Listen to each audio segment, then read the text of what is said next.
오늘도 주의 말씀 앞에 서게 되어 여러분 모두 주의 이름으로 축복합니다. 하나님 말씀 이사야 61장 6절입니다.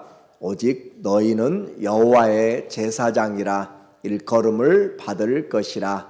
사람들이 너희를 우리 하나님의 봉사자라 할 것이며 너희가 이방 나라들의 재물을 먹으며 그들의 영광을 얻어 자랑할 것이니라. 아멘. 오늘은 삶의 변화 65번째로 구원의 영광이라는 주제로 말씀을 같이 나누도록 하겠습니다.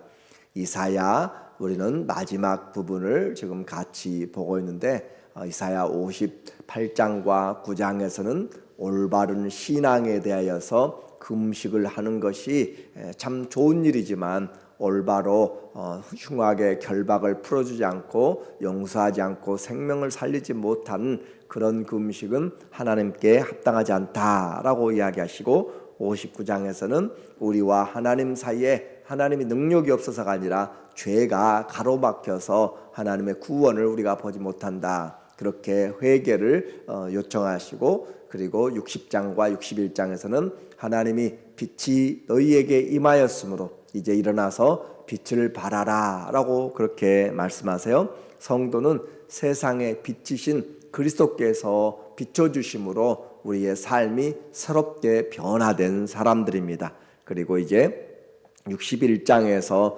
하나님의 그 영광을 메시아가 오셔서 우리에게 전해주는 그 놀라운 은혜로 하나님을 믿는 자들의 삶의 영광, 구원받은 자들의 삶의 기쁨, 소망들을 우리에게 함께 전해주고 있어요. 그래서 1절에 보면 주 여호와의 영이 내게 내리셨으니 이는 여호와께서 내게 기름을 부으사 가난한 자에게 아름다운 소식을 전하게 하려 하심이라 하면서 하나님이 이 구원의 소식을 전하는데, 이것은 고레스도 하나님이 44장 45장에서 여호와의 기름 부음 받은 자라라고 이야기했지만, 그러나 그는 바벨론의 포로를 다시 돌려주는 그 일에 쓰임 받은 것이지 또 영혼의 구원, 생명의 구원은 아니에요. 그래서 이 사람이 누구인가, 성경에 예언된 사람, 그와 같이 기록된, 그래서 누구인지 모두가 궁금해했습니다.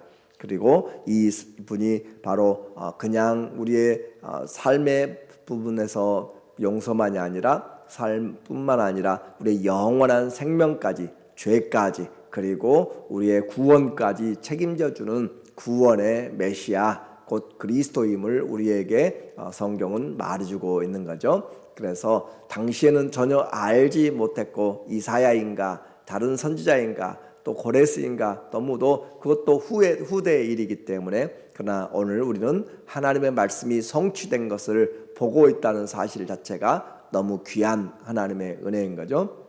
그래서 가난한 자에게 아름다운 소식을 전하게 하려 합니다. 이 가난한 자의 성경을 여러분이 자세히 보면 숫자가 1이 써져 있는데, 그것은 겸비한 자라고 그렇게 따로 관주를 달고 있어요.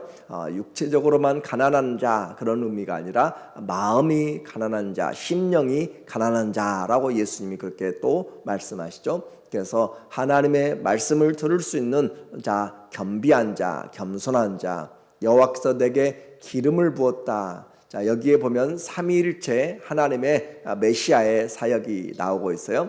주 여호와의 영, 하나님의 영, 성령이 내게 임하셨어요. 나는 메시아를 이야기하고 있기 때문에 성자 예수 그리스도인 것을 우리는 알게 되죠. 또 여호와께서 내게 기름을 부으사, 누가 기름을 부어줬는가? 하나님께서 보내셨다. 하나님이 기름 부었다. 성부 하나님을 이야기하고 있으므로 이 61장 1절에서 삼위일체 하나님의 구원 사역에 대한 놀라운 은혜를 말하고 있죠. 마치 창세기 1장 26절에 우리가 우리의 형상과 모양을 따라 사람을 만들고 우리가 했던 삼위일체 하나님의 창조 사역의 합의인 것처럼, 구원의 사역도 바로 성부와 성자와 성령의 함께된 합의된 상황이다라고 그렇게 우리는 알게 돼요. 그래서 가난한 자에게 아름다운 소식을 전하게 하려고 예수 그리스도의 사역은 성령에 의하여서 되어졌습니다. 성령으로 잉태하시고 성령으로 세례를 받으시고 성령으로 사역하셔서 성령으로 충만하게 사역을 받다. 그리고 하나님의 나라의 일들, 왕이든지 제사장이든지 선지자든지 기름을 부음 받는다라고 하는 것은 자기 힘으로 하는 것이 아니다라는 것이죠. 우리의 삶에서도 마찬가지예요.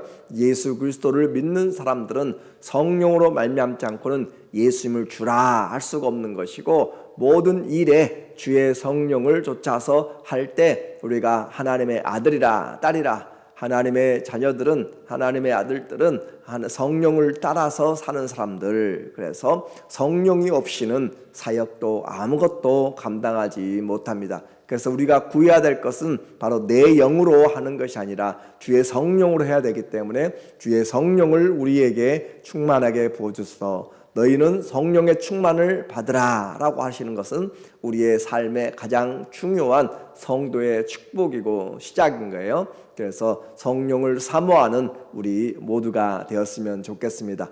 나를 보내사 마음이 상한 자를 고치며 포로된 자에게 자유를, 갇힌 자에게 노임을 선포하며, 아무도 이와 같이 할 수 있는 자가 없는데 오직 하나님만이 하신다라고 이야기했어요. 그래서 이 예언은 예수님 당시에부터 다시 거슬러서 기원전 690년 정도 이사야가 사역하던 그 시대에 주어졌지만, 이 메시지의 성취는 600년, 700년이 지난 다음에 예수 그리스도로 말미암아 성취되었다. 누가복음 4장 18절에 예수께서 성령으로 충만함을 입으시고 돌아오셔서 자기의 고향 나사렛에 가서 설교하실 때 말씀을 읽은 거예요. 주의 성령이 내게 임하셨으니 이는 가난한 자에게 복음을 전하게 하시려고 내게 기름을 부으시고 나를 보내사 포로된 자에게 자유를, 눈먼 자에게 다시 보게 함을 전파하며 눌린 자를 자유롭게 하고 주의 은혜의 해를 전파하게 하려 하심이라 하였더라. 그래서 이 말씀을 주님께서 이사야를 두루마리 책을 열어서 읽으시고 이 말씀이 너희 귀에 이루어졌다라고 하는 놀라운 선언을 하게 되어 20절 책을 덮어 그 맡은 자에게 주시고 앉으시니 회당에 있는 자들이 다 주목하여 보더라. 당시의 회당의 상황에서 그렇게 전하는 것, 그런 예배 광경이죠. 그리고 이에 예수께서 그들에게 말씀하시되 이 글이 오늘 너희 귀에 응하였느니라 하시니, 이 말씀, 하나님의 기름 부심이, 주의 영이 그에게 임하여서 이 가난한 자들에게, 포로된 자들에게, 갇힌 자들에게 하나님의 은혜를, 이 놀라운 말씀이 이루어졌다라고 하는, 그들은 바로 이 언약이 성취되는, 약속이 성취되는 그 가운데 듣고 있는 것이에요. 그래서 성경의 주인공, 성경의 예언의 성취를 보는 것은 정말 영광스러운 일입니다. 얼마나 큰 광영인지 몰라요. 그렇게 주님은 말씀을 따라 오셨고, 또 다시 오실 예수 그리스도도 말씀을 따라 우리에게 오게 됩니다. 그리스도의 사역은 전인격과 영혼과 또 시간과 공간을 초월하여서 이루어지게 되고, 또 모든 성경은 그리스도를 예언하고 있으며 그리스도를 통하여서 성취되고 그리스도를 통하여서 온전히 완성이 되게 돼요. 그래서 요한계시록도 예수 그리스도의 계시라라고 하고 있는 것이죠. 모든 성경이 바로 그리스도에 대한 고백이고 또 사랑이고 사역입니다. 가난한 자에게 천국 복음이 전해지면서 해방하는, 그리고 가장 중요한 죄에서 해방되고 사단에게서, 그리고 세상의 올무에서, 그리고 우리의 자신의 욕심에서 해방될 수 있는 것, 그것이 바로 주님이 하신 일이고, 이 주님이 사단의 권세를 깨뜨리기 전까지는 모두가 다 이 죄의 권세, 또 죄의 그 권세는 율법이고 그 죄는 결국 죽음으로 이끌어가기 때문에 죽음의 일평생 두려워서 종루를 한 것이죠. 그것을 주님이 깨뜨리신 거죠. 이사야서 61장 3절에 보니까 시온 무릇 시온에서 슬퍼하는 자에게 화관을 주며 그 죄를 대신하여 기쁨의 기름으로 그 슬픔을 대신하며 찬송의 옷으로 그 근심을 대신하고 그들이 의의 나무 곧 여호와께서 심으신 그 영광을 나타낼 자라 일컬음 받게 하려 하심이라. 이 예수님이 오셔서 사망의 권세 잡은 자 나길 없게 하심으로써 하나님께서 우리에게 기쁨을 주셨다. 빼앗겨버린 기쁨, 에덴 동산의 기쁨을 뛰어넘는 영원한 아무도 빼앗지 못하는 그래서 시온에서 슬퍼하는 자에게 화관을 주고 죄를 대신하여 회개할 때 어려움을 당할 때 그들이 죄를 뒤집어쓰고 옷을 찢으면서 했던 가장 욥이 그 자녀들이 다 죽고 재물이 다 날아가고 했을 때 그가 죄에 앉아서 금식하면서 애통하는 탄식의 모습들이 변화해서 슬픔을 변화해서 기쁨으로 그렇게 그리고 찬송의 옷으로 그 근심을 대신하고 우리의 마음에 낙심된 마음 다시 일으켜줄 수 있는 것도 그리스도로 말미암아 우리에게 오히려 찬송하도록 그 기쁨을 영광을 기대하고 소망하도록 만드는 것은 바로 그리스도의 생명의 복음입니다.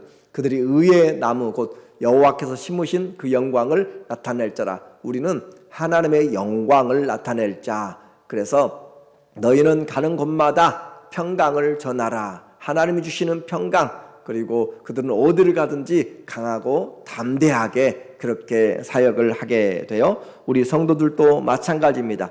구원의 그 인생은 새로운 인생의 시작이에요. 우리의 모든 억눌린 것, 사주의 팔자의 모든 것들에 다 억눌려 있던 것들이 십자가에서 예수 그리스도의 죽으심으로 다 끝장이 났고 죄에 우리를 요구하던 모든 율법들이 다 제하여지고 태워졌고 또 못 박혔기 때문에 우리를 다시는 이런 슬픔과 또 근심으로 우리를 억누르지 못한다. 죄와 사망의 법에서 그리스도의 생명의 성령의 법이 우리를 자유케 하였습니다. 그래서 근심 대신 의로움과 영광스러운 은혜, 이것이 바로 희년이죠.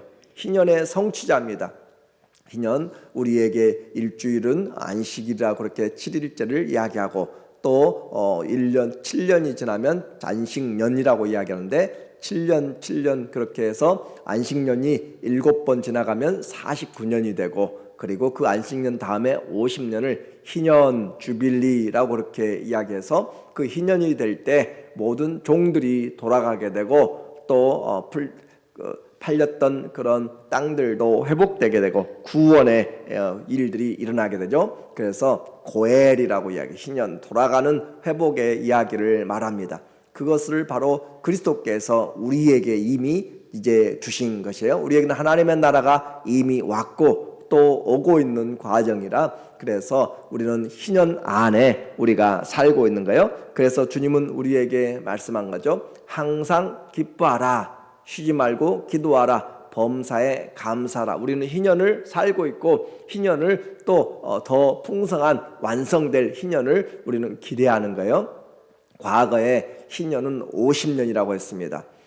그들의 보통 평균의 연령이 30, 40대였기 때문에 희년을 일평생 보고 산 사람은 많지가 않아요. 그래서 희년이 가까우면 가까울수록 거래도 그 희년에 맞게 그 집값도 내려가게 되고 모든 것들이 희년을 중심으로 되어지는데 내 생애에서 희년을 못 보면 우리의 자녀 손에서 자녀대에서 희년을 보게 될 것이고 그래서 그들에게 희년은 가장 중요한 놀라운 그런 하나님의 은혜를 간구하는 것입니다. 그런데 오늘날 그 희년이 바로 우리에게 영적으로 예수 그리스도 안에서 우리는 영원한 해방이 되었고 영원한 하나님의 은혜를 입게 된 영적 희년을 우리는 매일 우리는 경험하는 거예요. 그래서 우리에게 주신 기쁨, 주님이 주신 희년, 사단에게 빼앗겨버렸던 모든 것들에 대해서 우리는 권리를 주장해야 되고 우리의 영혼을 깨워서 이 희년의 은혜를 감사 찬송하고 아침과 저녁에 감사 찬송할 수 있는 것이 바로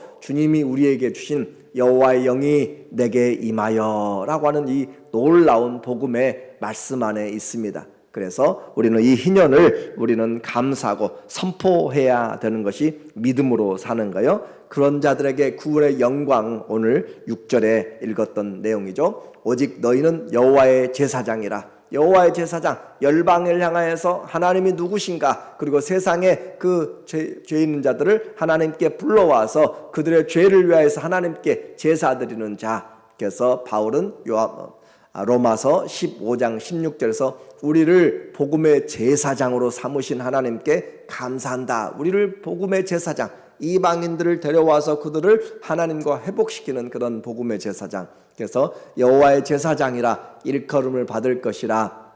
사람들이 너희를 우리 하나님의 봉사자라 할 것이며, 우리는 하나님의 봉사자, 하나님의 일을 하는 사람들, 세상에 지금 살고 있지만 우리는 천국의 일꾼들입니다. 우리가 하나님의 나라, 세상에서도 이곳에서도 거버먼트 일하는 사람들을 페더럴 잡을 잡고 한다라고 이야기하잖아요. 그런 것처럼 우리는 이 세상에 살지만 이 세상의 일꾼도 되지만 하나님 나라 천국의 일꾼들, 그리고 하나님의 봉사자라고 하는 그런 놀라운 우리에게 특권을 주신 것이고 천국의 시민권을 가지고 살아가는 자들이죠. 너희가 이방 나라의 재물을 먹으며 그들의 영광 얻어 자랑할 것이다. 이 말은 세상을 부러워하지 말라라고 하는 것으로 우리에게 말씀해주고 있는 거예요. 그래서 메시아의 사역의 결과 우리에게 죄만 우리에게 해방시켜 주신 것이 아니라 우리의 삶을 주님이 책임져 주시고 우리의 신분을 새롭게 하시고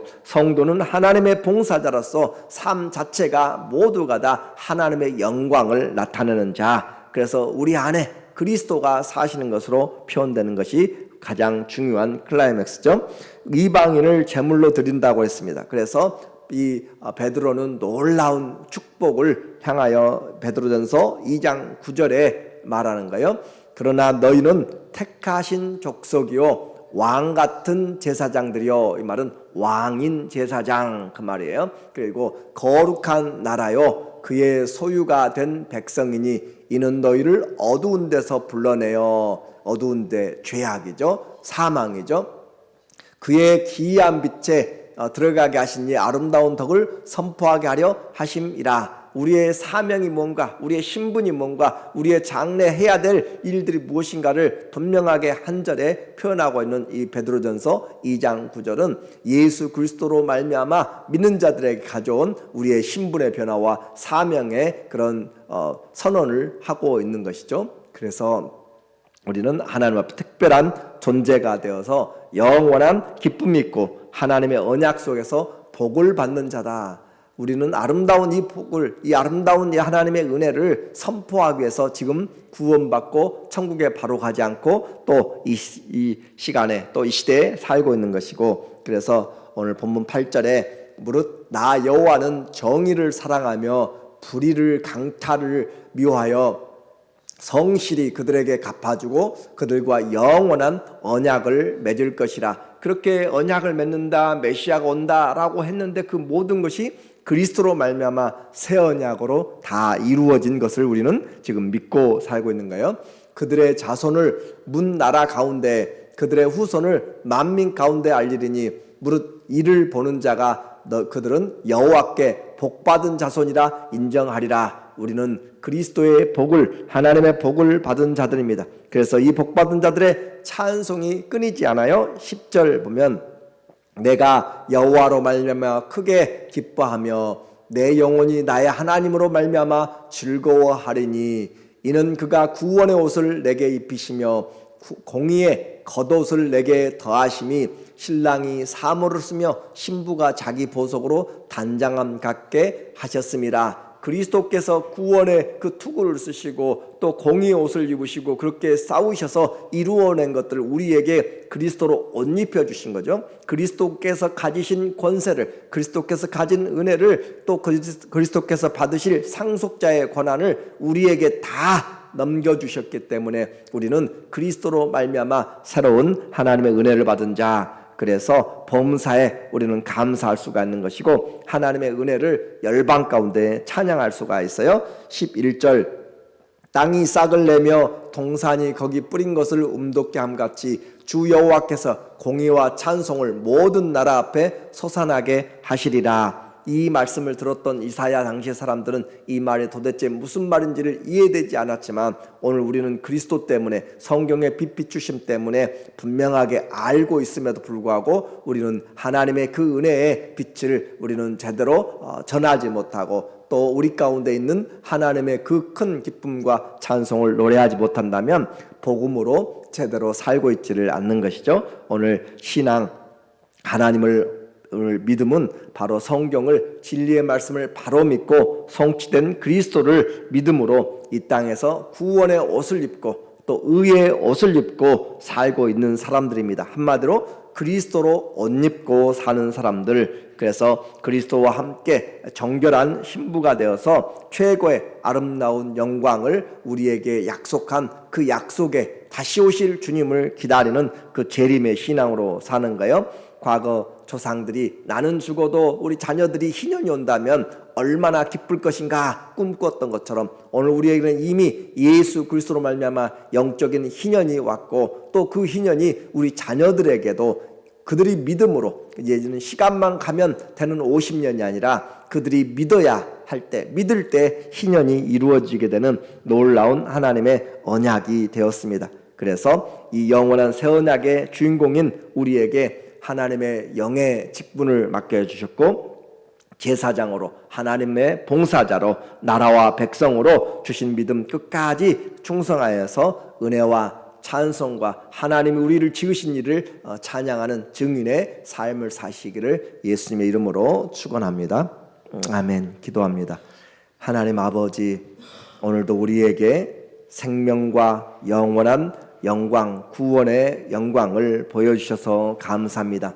우리에게 임한 그리스도의 은혜가 우리와 우리 자녀손들에게, 우리가 만난 자들에게 새로운 영적 희년을 선포하는 귀한 생명의 말씀 되도록 인도하여 주시옵소서. 예수님의 이름으로 감사하며 기도합니다.